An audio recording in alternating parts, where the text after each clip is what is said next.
Bienvenidos a una nueva aventura, aquello que Dios nos está hablando, que nos está diciendo. Vamos en esta ocasión a hablar de una historia que ya le venimos sacando bastante jugo a unos personajes bíblicos. Seguramente ustedes los conocen, pero eso quiero preguntarles. Estuvimos hablando de Abraham y ustedes, en la Biblia hay bastante de su vida, de su historia. Y quiero preguntarles que me digan los nombres, en plural, de sus esposas. ¿Cómo se llamaba la esposa de Abraham? A ver. Sara. Y tenía otra más. No sé si era una esposa. Ajá. Agar, ahí está. Bueno, vamos a hablar un poco de centrarnos en ellas, en la historia. Es un relato que aparece en Génesis. ¿Vieron que la Biblia es así? Te tira algo y después lo resignifica. Hay algo que aparece en un principio, te cuenta una historia, te muestra una realidad humana, y después en el Nuevo Testamento se vuelve a tener un nuevo valor, se resignifica. Vamos a leer en Gálatas, capítulo 4, algunos versículos sobre estos personajes, sobre Sara, sobre Agar. Pero antes, Gálatas les dice a la iglesia de Gálatas, a los galatenses, ¿cómo se dice? Le dice en Gálatas 4:21, díganme ustedes, los que quieren estar bajo la ley, ¿por qué no le prestan atención a lo que la misma ley dice? ¿Podemos arrimar, por favor, la puerta? Entonces resulta que los Gálatas habían recibido de parte de Dios. Se habían encontrado con Jesús y quisieron volver a la ley. Tenían libertad en Cristo, quisieron volver. Entonces Gálatas les dice, ustedes quieren estar bajo la ley. Ah, ok, pero ¿saben lo que la ley realmente exigía? ¿Saben lo que realmente la ley pedía? Todos los preceptos, todo. O sea, ¿entendés la magnitud de estar bajo la ley? Las cosas que tenés que hacer en la vestimenta. Seguramente leyeron en Levítico, en Deuteronomio, en Números, todas las instrucciones, los sacrificios. Antes de escribir el nombre de Dios, por ejemplo, tenían que cambiarse la ropa, tenían que estar limpios, tenían que bañarse. Antes de hacer una cosa, había todo un ritual. Entonces la ley era muy grande y ellos querían volver, pero ¿están seguros? ¿Ustedes saben a dónde se quieren meter? Es una moda ahora que está sucediendo en las iglesias, que comienzan a volverse judaizantes, empiezan a volver y de repente entra una ovejita y no era un hermano, traen una oveja y la van a sacrificar. O sea, estamos todos locos, se quieren volver y eso ya pasaba. Y le dice, ¿saben lo que la ley dice? ¿Acaso no está escrito? Ahí vamos a la historia. ¿Acaso no está escrito que Abraham tuvo 2 hijos? Uno de la esclava y otro de la libre. Digan conmigo 2 hijos. Las madres acá les dicen 2 hijos, no sé qué vendrá por la cabeza, ¿no? Hay uno terrible, el otro más terrible todavía. Pero acá Abraham, conocemos la historia, tuvo 2 hijos. Pero mirá lo que me dice Gálatas. No me dice que tuvo el hijo de Sara, el hijo de Agar. Tuvo 2 hijos, uno de la esclava y otro de la libre. ¿Pero por qué dice eso? Porque la libre, no era que faltó al colegio y se quedó libre, la libre, la esposa amada, Sara, la esposa de Abraham, y después, como dijeron, la sierva, la esclava, Agar. Abraham él tenía una promesa y tuvo un hijo con la sierva, con Agar, y tuvo un hijo con su esposa, con su amada Sara. Entonces Abraham tuvo 2 hijos, uno de la esclava y uno de la libre. El de la esclava nació por decisión humana, pero el de la libre nació en cumplimiento de una promesa. Y acá está la clave. Abraham no pensaba, no soñaba, era estéril, ya estaba viejito, su esposa era estéril, era viejo, entonces él no soñó tener un hijo. Dios le puso esa idea de tener un hijo. Pero el otro, el hijo apócrifo, el hijo que no era, que Dios no lo había, nació por decisión humana. En el trayecto, en el camino de Dios, a veces nos equivocamos, a veces nos apuramos, a veces queremos ayudar. Te ayudo, Dios, vos no podés, yo te ayudo, yo te doy una mano. por decisión humana nace el hijo de la esclava, pero porque Dios lo quiso, por una promesa, nació el hijo de la libre. Y ahí viene ese significado extra que tiene esta historia, que no es solamente una mujer, una pareja que no podían tener hijos, y dijeron, vamos a adoptar, ¿qué hacemos? Que Dios les habló y que salió una nación, sino que hay mucho ahí. Dice, este relato puede interpretarse en sentido figurado. Salimos de lo literal. Estas mujeres representan dos pactos. Uno, que es Agar, procede del monte Sinaí y tiene hijos que nacen para ser esclavos. Qué fea condición, ¿no? Esclava, vivía en la esclavitud y el hijo que tenga, su hijo iba a ser esclavo y sus nietos y su descendencia. Entonces, ¿por qué dice procede del monte Sinaí? Porque está hablando ¿se acuerdan de Moisés, que recibe la ley, que hablaba con Dios, todo el pueblo ahí celebrando, que hacían ídolos, que se olvidaban de Dios, Moisés que rompe los 10 mandamientos y se enoja? Todo eso pasó en el monte Sinaí, recibieron la ley de Dios.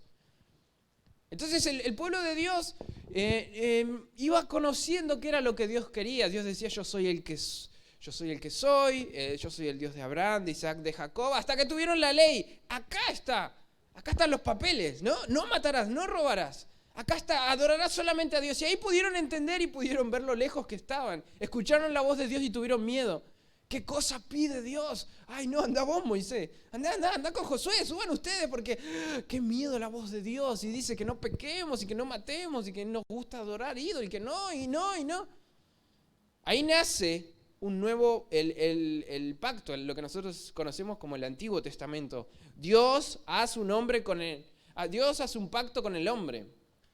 Y es importante eso porque nosotros creemos que estamos en la condición de hacer un pacto con Dios, de ir a negociar con Dios, mira, hay cosas que podemos pedir, hay promesas que podemos hacerle a Dios, pero yo creo que Dios está en condiciones de hacer pacto con el hombre, porque Dios está Él dispone, él tiene la autoridad, entonces Él nos habla, nos promete cosas, y Dios puede hacer un pacto, y Dios hizo un pacto allá en el monte Sinaí, como leíamos, en sentido figurado, uno de los hijos, el hijo de la esclava. Agar, dice, estamos en Gálatas 4:25, Agar representa al monte Sinaí en Arabia. Estoy leyendo la NBI. Y corresponde a la actual ciudad de Jerusalén porque junto con sus hijos vive en esclavitud.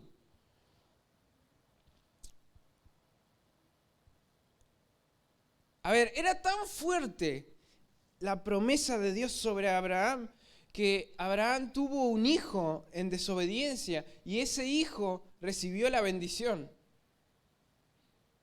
Abraham estaba destinado a ser padre de multitudes. Entonces Abraham se confunde y se apura y tiene un hijo que no era, con una esclava. Y ese niño formó una nación que después es enemiga de Israel, que actualmente es enemiga, porque la bendición, la promesa de Dios estaba sobre Abraham. Y su hijo iba a generar descendencia. Entonces él tuvo un hijo y ese hijo, Ismael, encima se llaman parecidos, Isaac, Ismael. Ismael, el hijo de la esclava, generó una nación enemiga de Israel, porque la promesa estaba sobre él. Pero la Jerusalén celestial es libre y esa es nuestra madre. Ahora les hablaba a los Gálatas, ustedes no se olviden de dónde salieron. Ustedes quieren volver al judaísmo, quieren volver a los rituales, que el pelo largo, que la ropa larga, que esto, que lo otro, para ser salvo, que tengo que hacer esto y lo otro para ganarme el cielo, que tengo que cumplir esto. La Jerusalén celestial es la libre y esa es nuestra madre. Porque está escrito, tú, mujer estéril que nunca has dado a luz, grita de alegría. Tú, que nunca tuviste dolores de parto, prorrumpe en gritos de júbilo, porque más hijos que la casada tendrá la desamparada. Entonces, en la historia de Abraham, la esclava, la sierva, ella podía tener hijos, era fértil. Y entonces por eso dijo, bueno, ya que ella es fértil, puede tener hijos, es joven. Y la otra, la esposa, la legítima, la esposa Sara, no podía tener hijos. Entonces se dio vuelta la situación, se transformó, se giró ahí. La que no podía físicamente, no podía, era la que iba a alegrarse, la que iba a gozarse. Ustedes, hermanos, al igual que Isaac, son hijos de la promesa. Y esto viene para nosotros. Como Isaac, nosotros somos hijos de la promesa. Nosotros tenemos que apropiarnos de la promesa de Dios. Y dice, ustedes, igual que Isaac, son hijos de la promesa. Y así como en aquel tiempo, el hijo nacido por decisión humana persiguió al hijo nacido por el Espíritu, así también sucede ahora. Entonces, si recuerdan la historia, se la recuerdan en un momento, Sara dice, mirá, esta me refriega el hijo en la cara, porque se generó competencia, ¿no? O sea, seres humanos, un hombre y una mujer, un hombre, dos mujeres, ¿qué era lo que podría pasar? Le empezó a tener más cariño a la esposa con la que tuvo el hijo, porque es una cuestión natural. Y Sara estaba ahí en un rinconcito, los miraba las publicaciones, Agar ahí, Abraham, Agar e Ismael se fueron al parque, estaban ahí, y entonces le dice, mirá, me está provocando, y lo echa, y se va la sierva, se va con el hijo, y ahí viene lo que les comentaba antes, que después Ismael forma una nación y hace guerra con Israel. Eso es histórico, nace de ahí, nace de él. Pero dice, así sucede ahora mismo. Lo que nace de decisión humana, lo que de decisión humana, religión, secta, que el hombre dijo, bueno, mirá, acá dice esto, vamos a hacer. Lo que nace de decisión humana, que tenés que tener esto, tenés que cumplir ciertas normas, tenés que seguir ciertos estilos de vida para poder entrar al cielo. Lo que nace de decisión humana persigue al hijo nacido por el Espíritu. Así también sucede ahora. Lo que el Espíritu hace, cuando el Espíritu de Dios empieza a moverse, es perseguido, es apagado por aquella tradición, por la religión, por lo que el hombre quiere, por lo que el hombre dice, no, pero ¿cómo? Eso es locura, pero no hagas eso. Pero ¿cómo vas a entregarle tu vida a Dios? Pero ¿cómo vas a vivir en santidad? Entonces eso nos pasa ahora. Eso va a pasar cuando el Espíritu de Dios comience a manifestarse. Cuando el Espíritu de Dios comience a moverse en las calles. Eso va a pasar porque la religión es inquietada. Los religiosos son inquietados porque hay algo que rompe con la estructura. Cuando el Espíritu de Dios se mueve, lo que nace de decisión humana, lo que nace de error humano, comienza a perseguirlo, comienza a querer apagarlo, a querer sofocarlo. Persiguió al hijo nacido por el Espíritu, así también sucede ahora.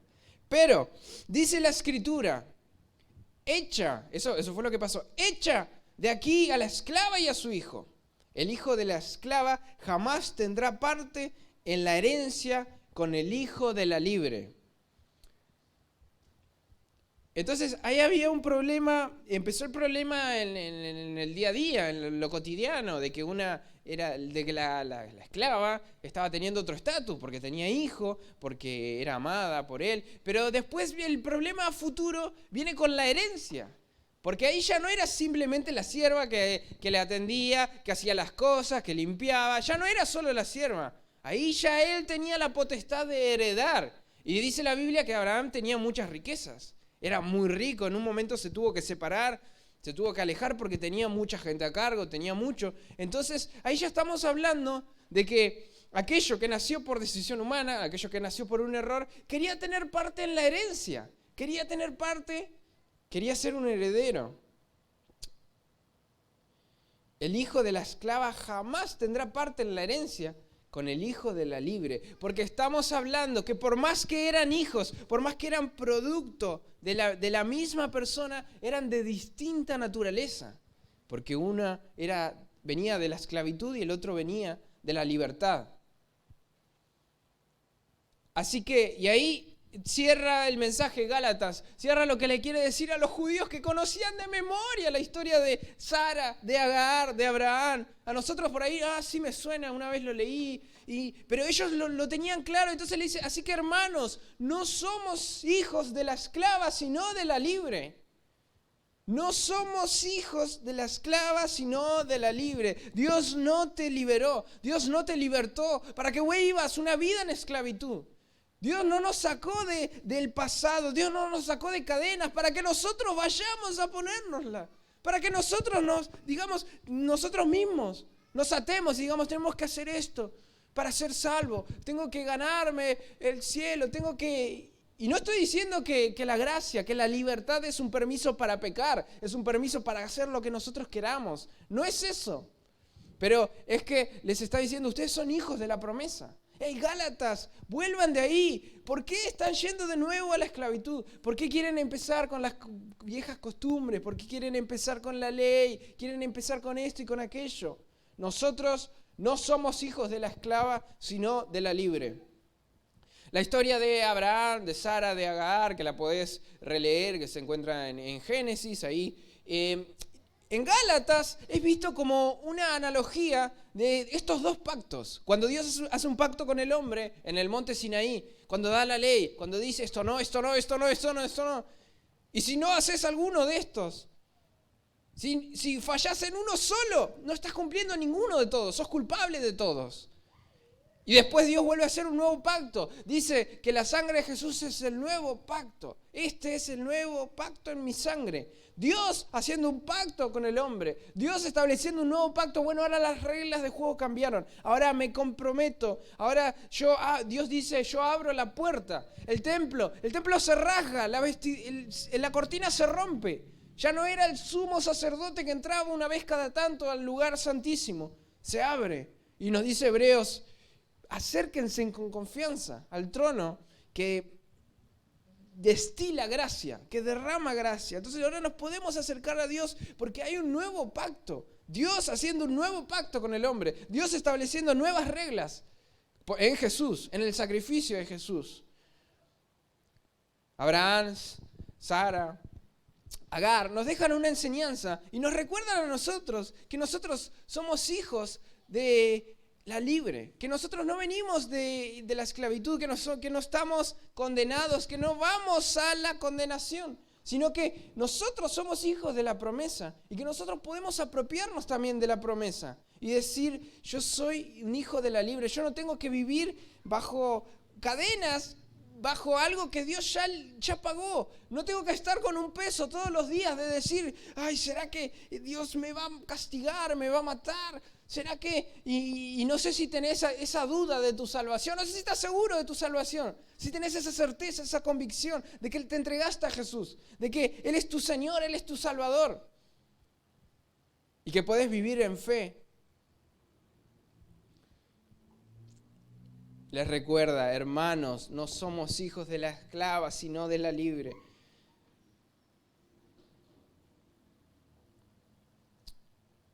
Al igual que Isaac, nosotros somos hijos de la promesa.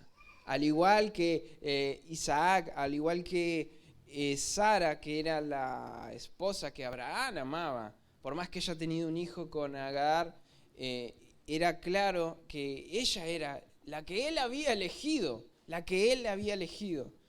Y nosotros, aquí vemos en esta historia, en esta comparación, y Dios nos recuerda a nosotros y nos dice que tenemos que saber que somos libres en Él, que Él nos libertó, que Él nos dio la libertad para seguirlo, para amarlo. Sí, el Estado reconoce, las fuerzas de seguridad, aquellos que lucharon por esa libertad, que dieron sus vidas, pero es Dios el que nos dio la libertad y es Dios el que nos recuerda que no tenemos que volver al monte Sinaí, que no tenemos que volver a ponernos ropas, a hacer cosas, a vivir de determinada forma, sino que saber que Dios estableció un nuevo pacto y que en Jesús somos libres. Ese nuevo pacto que Dios hizo por la sangre de Jesús, que pagó nuestros pecados, que nos redimió y en Jesús somos sanos. Y en el nombre de Jesús somos salvos. Y es el nuevo pacto. Y nosotros somos hijos de esa promesa. Y nosotros somos herederos. Así como lo era Isaac, que después pasó la herencia a su hijo Jacob. Y que Jacob se convierte en Israel. Y nace toda la familia. Y nace toda la historia. El linaje en el cual Dios dijo que vendría un Salvador para después llegar a Jesús. Nace de Abraham, por eso era importante el hijo que Abraham tenía, por eso era importante la descendencia, porque había una promesa que Dios había dicho que enviaría al Salvador, que enviaría la redención. Entonces nosotros tenemos que vivir sabiendo que Dios pagó el precio, y que no tenemos que dejarnos atar, no tenemos que volver a las viejas costumbres. Hay que salir del pecado, hay que dejar el pecado, hay que salir del mundo, del sistema que nos atrapa, que nos lleva a pecar. Pero recordando que somos hijos de la promesa, que somos hijos de la libre, que Dios hizo un pacto y Dios se comprometió a cumplir ese pacto. Y Él nos recuerda y nos llama a vivir como personas que glorifiquen a Dios y como herederos, sabiendo que Dios hizo una promesa y yo soy un heredero de esa promesa. Yo soy un hijo de Abraham por la fe que él tuvo, que le creyó a Dios y le fue contado como justicia. Y somos libres en Él, en el sacrificio de Jesús. Es el nuevo pacto en el cual nosotros estamos y seguiremos estando mientras la iglesia esté aquí en la tierra y el Espíritu Santo esté convenciendo de pecado y llevándonos a Él. Es el tiempo en el cual ahora estamos y tenemos la libertad para alcanzar a otros. Tenemos la libertad para vivir por fe, para obedecerlo, para agradecer a Dios, y podemos hacer esto o dejar de hacer, pero sabiendo que Él pagó el precio, que Jesús pagó el precio y que el hombre, por más que quiera ir a Dios, no tiene forma. Por más que se haga budista, se haga esto, lo otro y quiera alcanzar la salvación, Jesús es el único camino. Jesús es el camino que nos lleva a Él y en Él tenemos un nuevo pacto. Y Dios se compromete, Dios abre la puerta del templo, la puerta de su presencia. Y hoy vos te podés acercar confiadamente, como dice Hebreos. Vos podés entrar al trono de la gracia para recibir misericordia, para recibir perdón, como un hijo, no como un esclavo, no como alguien que le falló, que es un siervo, que tiene menos valor, que es alguien que está ahí, que está en el fondo. Ay, Dios no me conoce, Dios no se acuerda de mí. Él está interesado, Él quiere obrar en tu vida, pero tenés que acercarte con esa libertad, sabiendo que Él es tu Padre, y abrir tu corazón y decirle: Señor, ven a mi vida, Jesús, yo acepto tu sacrificio, yo lo creo, yo lo tomo, yo quiero ser parte, quiero ser ese hijo amado, ese heredero todavía mayor de saber que voy a seguir como mi Padre es, que tengo la posibilidad de recibir, que tengo la posibilidad de ser sanado en esta tierra y en el siglo venidero. Todas las bendiciones que Jesucristo conquistó en la cruz del Calvario para nosotros que decimos somos hijos de la promesa. Él prometió, Él cumplió y estamos aquí por Él. Estamos aquí por su obrar, por su gracia. Adorarlo al Señor. Que Dios se bendiga. Adorarlo al Señor. Gracias, Padre.